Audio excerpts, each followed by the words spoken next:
It's now my great pleasure to introduce our next speaker, Chong, who is an artist, a curator, and also a writer who very often investigates into individuals and communities, imagining the future, and Extinction plays a very important role in his work. He's exhibited widely, more recently at Witte de Witt, also at the Sharjah Art Foundation, at the Kröller Museum, the Kröller-Müller Museum, the Arnolfini, and the Cadiz Art Foundation. Here for the marathon, Heman will present a short story about the end of the world. Please give a very, very warm welcome to Chong.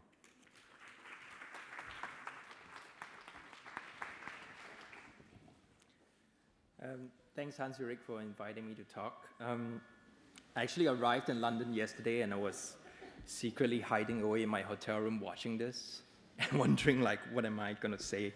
Because there was all these wonderful ideas about the end of the world.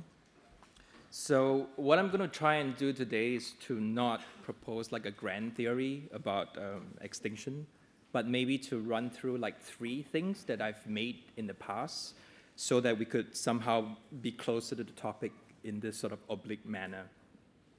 In my work, I think it's clearest to talk about it in the context of thinking about a kind of basic system requirement for science fiction, which, you know, basically means that I'm interested in science fiction that sort of borders on it being something else. And so it's not so much about enforcing the tropes of science fiction, but rather to locate visions of the future in the everyday. Okay, it works. Between 2004 and 2010, I made a project where I produced 77 years worth of wall calendars, and they span from the year 2020 to 2096. The photographs that accompany these calendars are actually built on a small exercise that I made for 7 years, where I would just sort of randomly walk into buildings in Singapore, mostly shopping malls. And these are like sort of publicly accessible spaces. And when I talk about publicly accessible, it's really sort of very defined in that way. It's not a public space because they're very controlled spaces.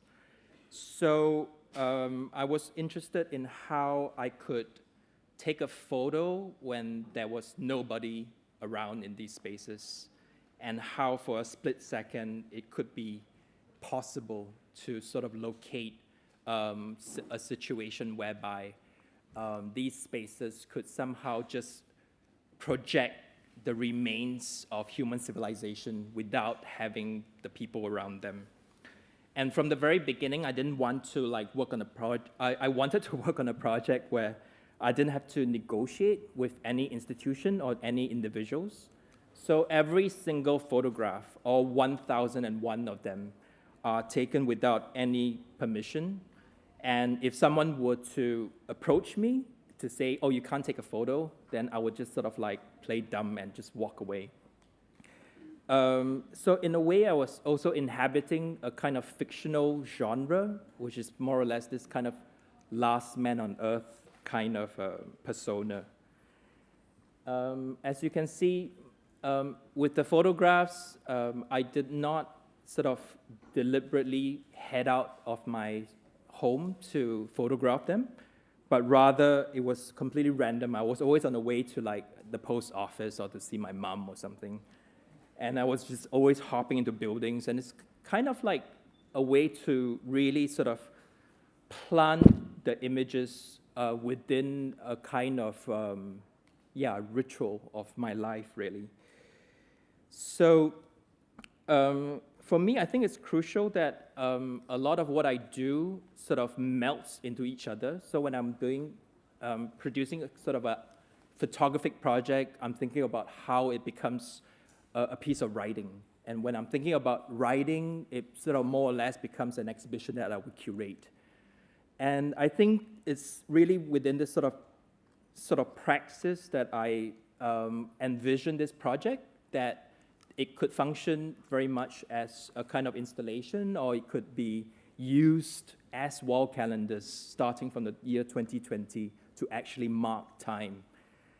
And Yeah, so it's kind of important for me to, again, suggest that kind of construction of a narrative within my work and how that brush with science fiction is more or less a kind of situation which is very influenced by minimalism, where it's borders on, it's sort of aesthetics or it's kind of mode of understanding the future, but at the same time to have it still very much close to the next minute that we are living.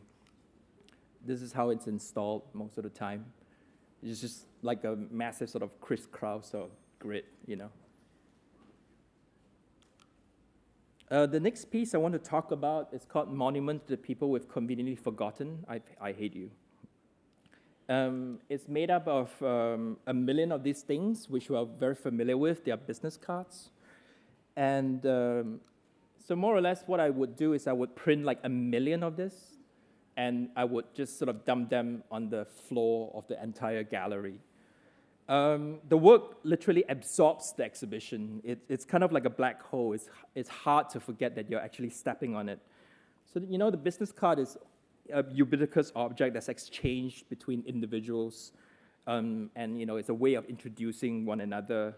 And actually, to be honest, like, I really hate it, especially, you know, when there's all this sort of code that's associated with business cards in Asia, and you have to know how to receive it. You look at it, you have to make a face like, oh, you're so important, you know.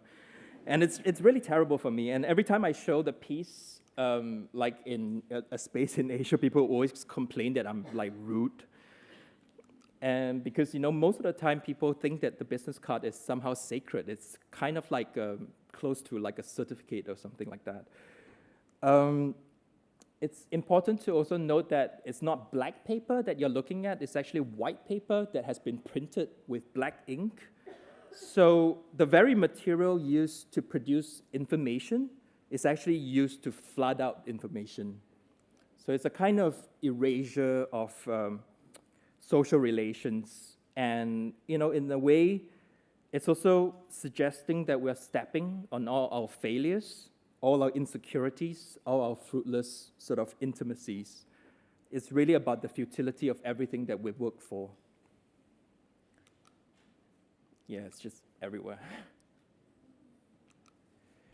The next project that I want to talk about is a project that I curated for the past 2 years at Witte de Wit in Rotterdam and in a non-profit space in Hong Kong called Spring Workshop.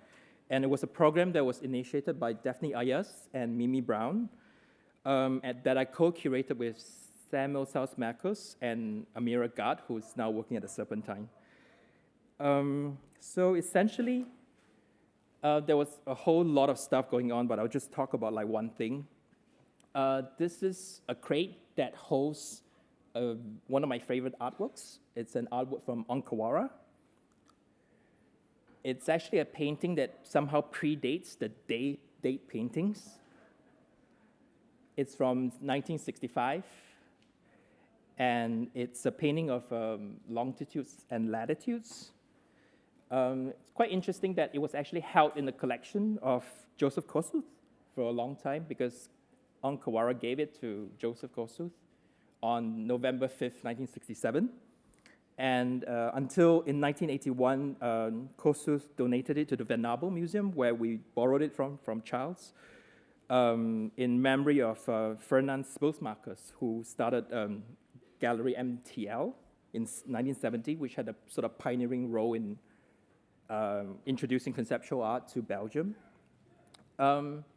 So it's a painting of coordinates, which is very beautiful for me. But at the same time, if you were to key in these coordinates in the Google Maps, you would see that it actually points to one of the most desolate places on Earth, the border between Algeria and Tunisia. And in 65, of course, we know that there was a very, severe sort of civil war going on in that area. And it's interesting for me because whenever we look at Ankawara's work, we've always attached this kind of like mythological, quasi, sort of mystical thing to it. But actually, I think what is important for me with Kawara's work is that it always comes from a very straightforward way of reading the day, what happens in that day, what happens in a certain year. And I think, you know, it's interesting why he picked this location for me. Was he reading something about Algeria at that time? Maybe the war? Maybe he was influenced by, you know, the headlines of cultures being destroyed and things like that. I mean, one can only guess because there was never sort of this accompaniment that came with the date paintings.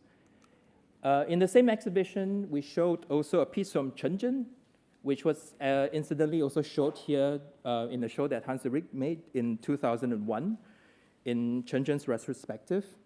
It is a reference to Duchamp, and it's a door that closes and opens at the same time. On one side of the door, it says 上天无路, which is no way to sky. And on the other side, it says 入地无门, which is no door to earth, which in a way for me, the work symbolizes an endless purgatory. Thank you for your time.